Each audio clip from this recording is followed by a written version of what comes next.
लोकसभा चुनावों का बिगुल बज चुका है। लोकसभा चुनावों की रणभेरी हो चुकी है। विभिन्न राजनीतिक पार्टियां इन चुनावों में विजय पताका फहराने के लिए जोर आजमाइश कर रही हैं। सबके अपने अपने दावे, अपने अपने वादे हैं। जनता किसके दावों पर, किसके वादों पर ज्यादा भरोसा कर रही है, ये जानने के लिए न्यूज 18 की टीम आज मौजूद है सीधे जनता के बीच। हम लोगों से बात करेंगे, उनसे रूबरू होंगे और जानेंगे कि आखिर लोकसभा चुनाव के कौन से मुद्दे सबसे ज्यादा प्रभावित होने वाले हैं। एक तरफ एनडीए 400 पार का नारा लगा रहा है, तो दूसरी तरफ INDIA गठबंधन के अपने दावे, अपने वादे हैं। एक तरफ मोदी की गारंटी का नारा बुलंद हो रहा है, तो दूसरी तरफ राहुल गांधी भी गारंटी की ही बात करते हुए नजर आ रहे हैं। इन तस्वीरों में आप देखिए कि किस तरह से यहां पर जनता जनार्दन मौजूद है और सभी लोग तालियां बजाकर अपना स्वागत कर लीजिए।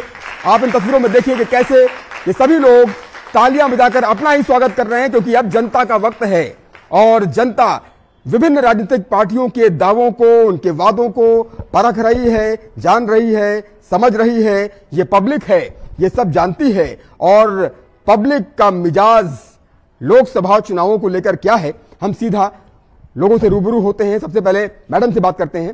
मैडम, आप क्या कहेंगी? जनता जनार्दन का वक्त आ गया, ये पब्लिक है, सब जानती है।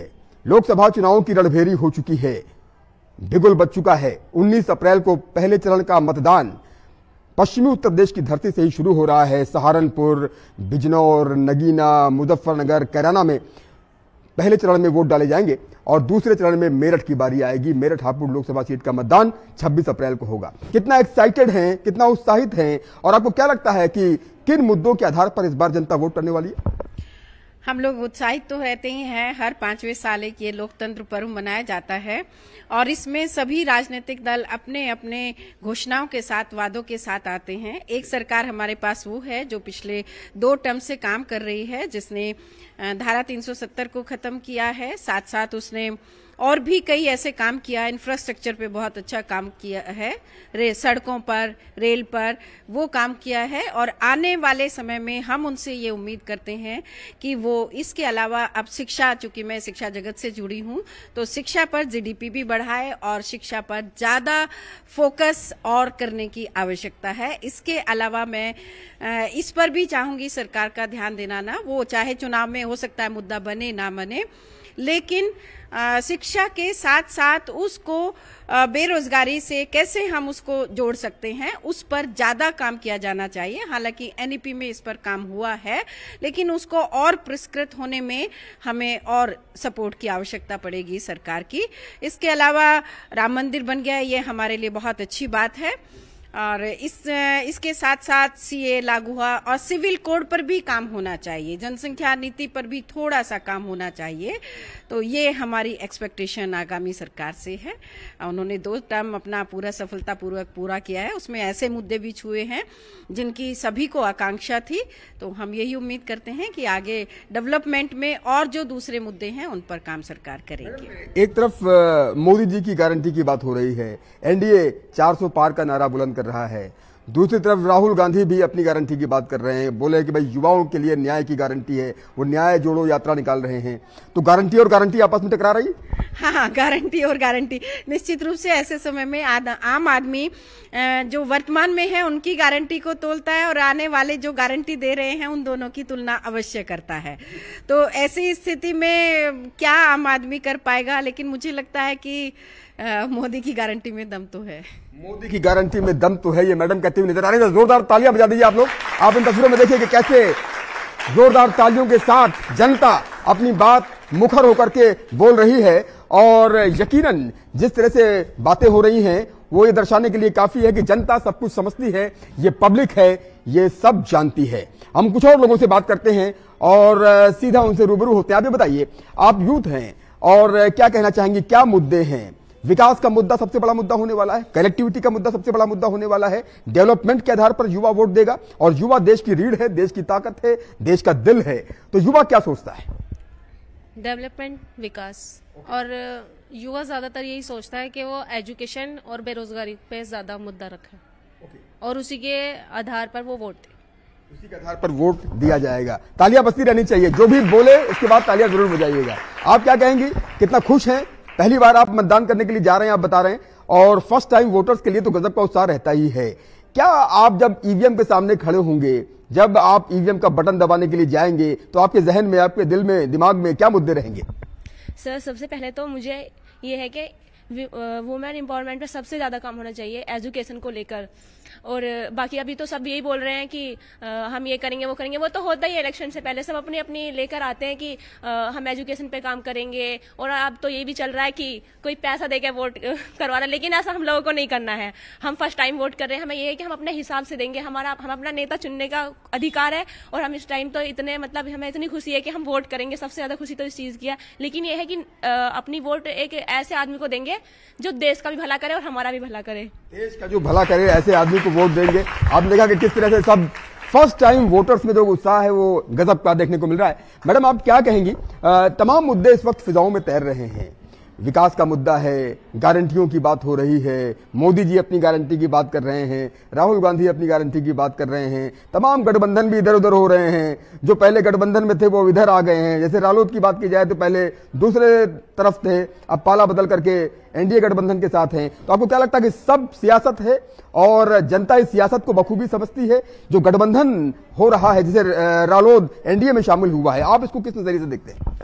जनता तो सब समझती है कि सारी चुनावी राजनीति है, तो चुनावी राजनीति में भी फिर भी जनता, जब आज की जो जनता है, ये युवा पीढ़ी अगर हमें देखे कि भारत में बहुत ज़्यादा है और उन्हें ये पता है कि हमारी सिक्योरिटी क्या है, एजुकेशन के सेक्टर में, दूसरी जो मेन मुद्दा है एम्प्लॉयमेंट को लेकर, ये लोग मेन फोकस उसी पे है। क्योंकि जो भी पार्टी पॉलिटिक्स होता है कि दल बदल हो रहा है, नए नए गठबंधन बन रहे हैं, उनसे उनका मुद्दा क्या होता है, रीजनल लेवल पे, अपना लोकल लेवल पे, इन इशू को ध्यान में रखकर वो नेशनल लेवल पे अपने इशू के साथ वो काम करते हैं बच्चे।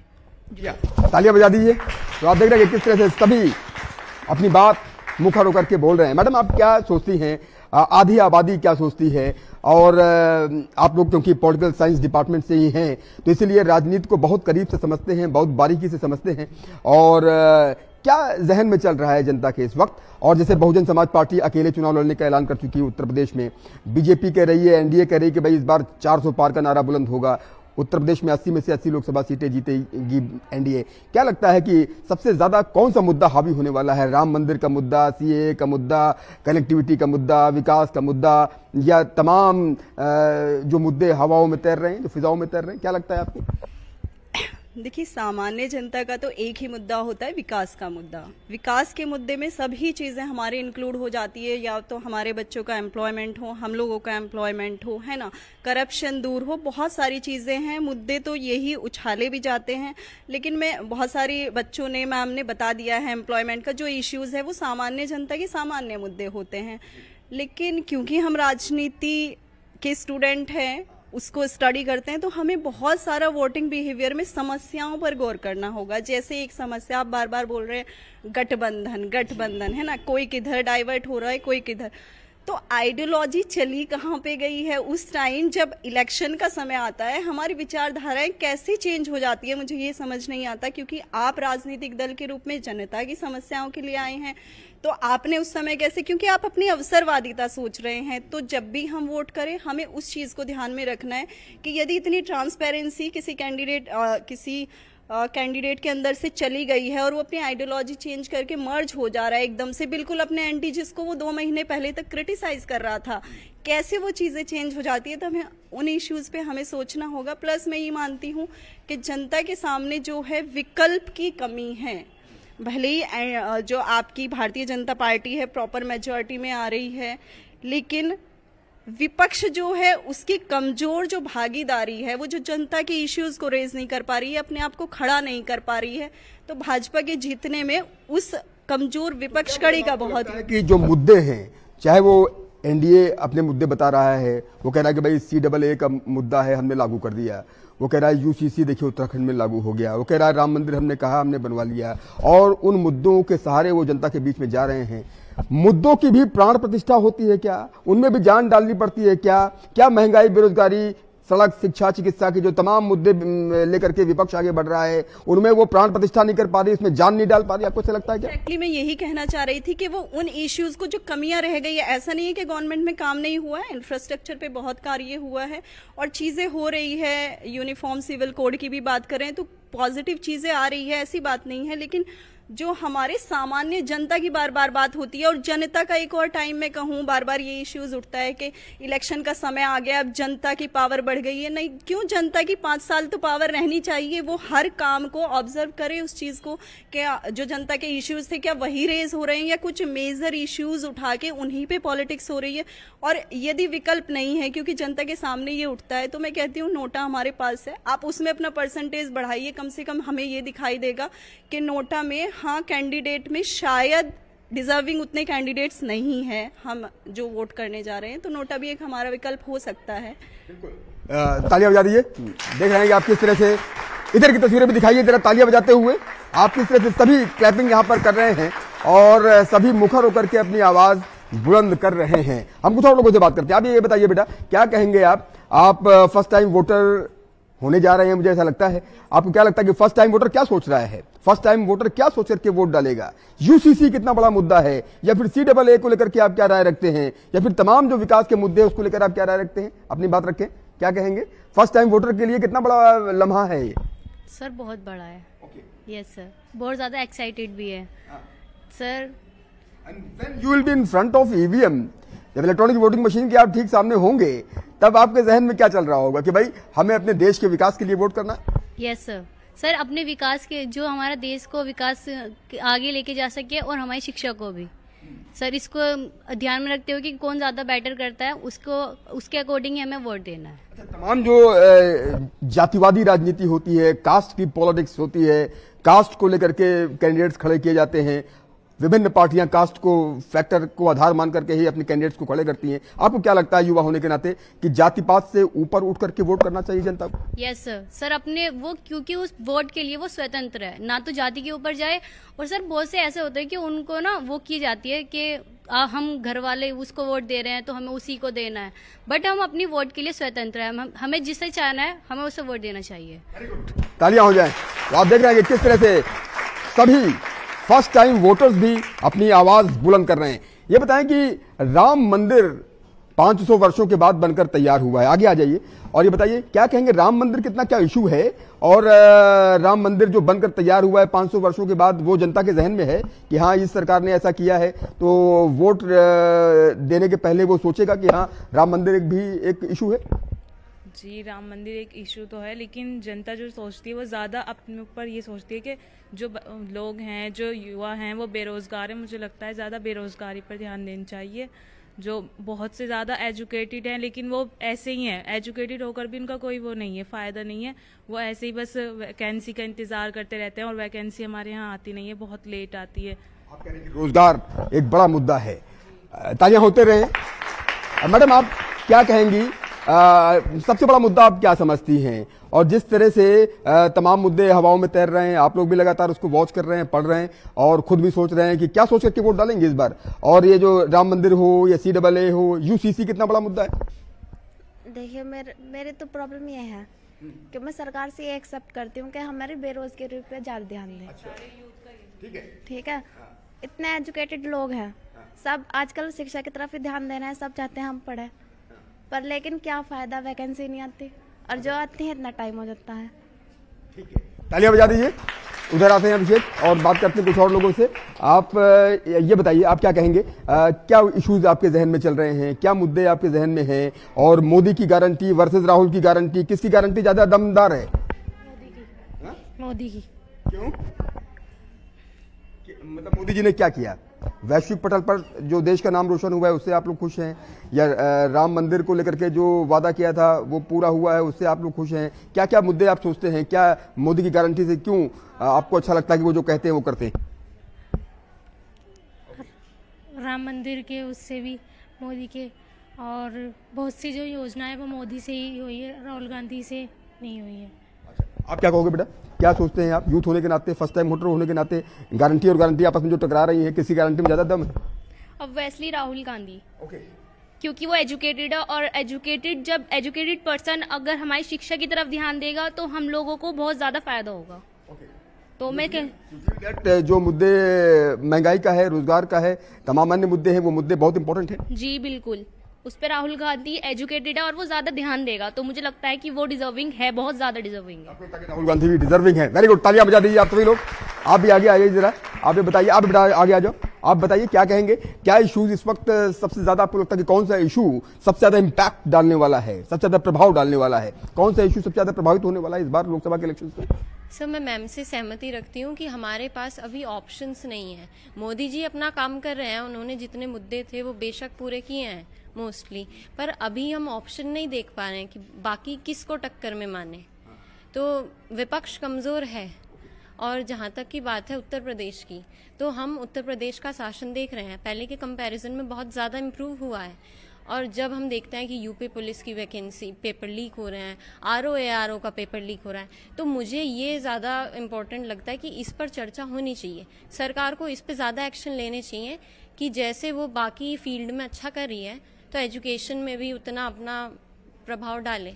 आपको क्या लगता है कि समाजवादी पार्टी और कांग्रेस का जो गठबंधन हुआ है खासतौर से उत्तर प्रदेश में, ये गठबंधन कुछ प्रभाव डालने वाला है? और बहुजन समाज पार्टी जिस तरह से लड़ाई को त्रिकोण बनाती हुई नजर आती है, आपको क्या लगता है कि बहुजन समाज पार्टी कहीं ना कहीं एक बड़ा रोल प्ले करेगी? कौन जीतेगा, कौन हारेगा? सर, उतना बड़ा रोल प्ले इनका नहीं हो पाएगा, क्योंकि मोदी जी ने बहुत ज्यादा काम कर लिया है। लोग विकास को देख रहे हैं, इंफ्रास्ट्रक्चर को देख रहे हैं, राम मंदिर का भी मुद्दा है।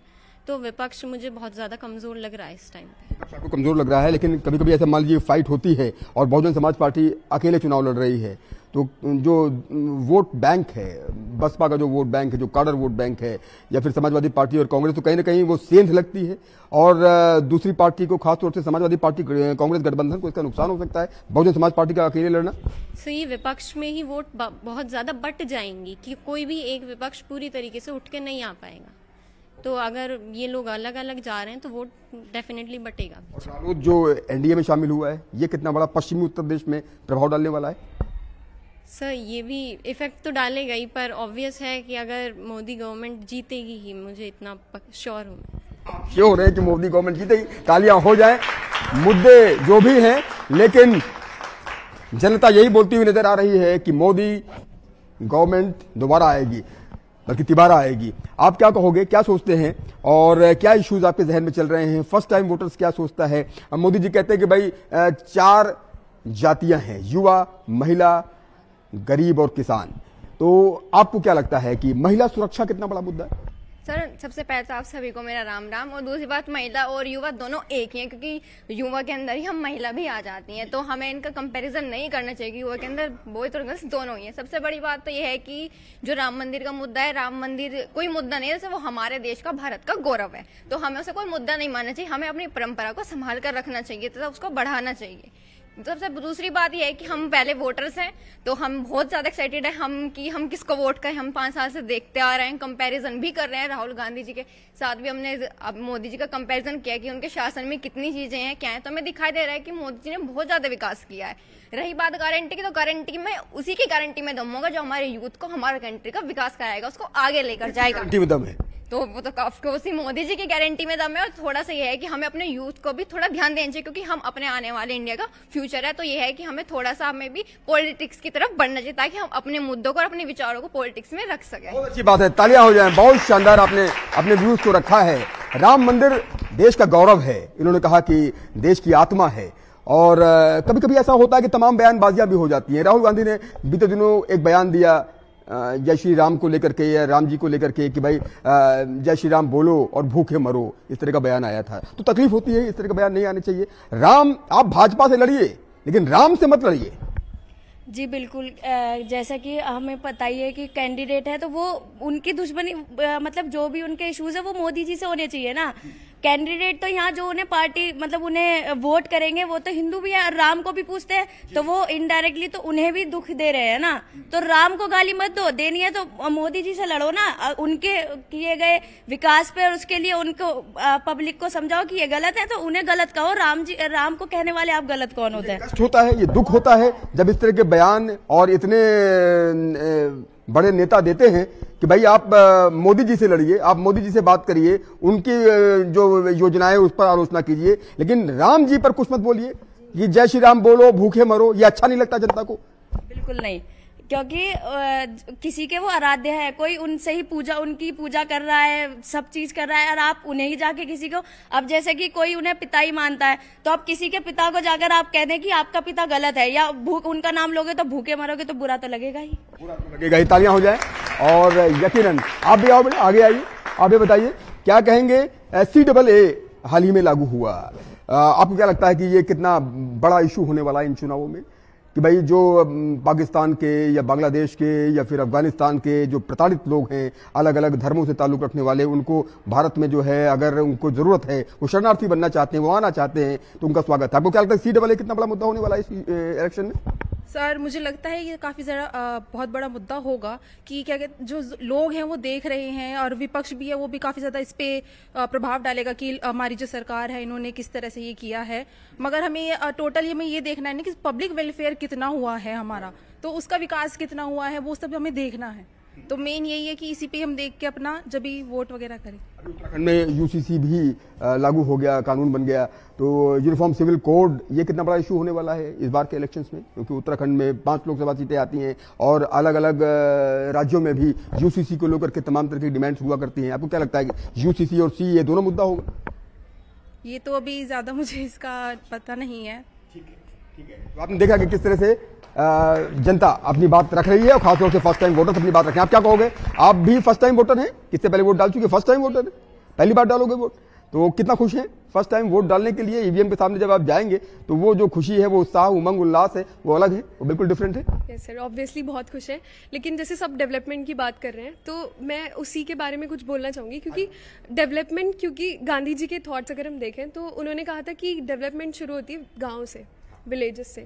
क्योंकि मैं गांव से जुड़ी हूँ और बहुत साल मैं गांव में ही रह के आई हूँ, तो मैंने देखा है कि वहाँ के जो स्कूल्स की हालत है, या जो भी, मैं अगर एजुकेशन की बात इसलिए कर रही हूँ क्योंकि अभी हम एजुकेशन फेज में चल रहे हैं, तो मुझे लगता है कि ग्रास रूट लेवल पे अगर डेवलपमेंट शुरू होगी, स्टार्ट होगी, तभी आगे जाके ना पूरी कंट्री डेवलप कर पाएगी। नो डाउट बहुत ज़्यादा डेवलपमेंट हो रही है, जैसे कि मैम ने इंफ्रास्ट्रक्चर के बारे में बोला था, तो बहुत ज़्यादा डेवलप हुआ है, वो सभी को दिख भी रहा है।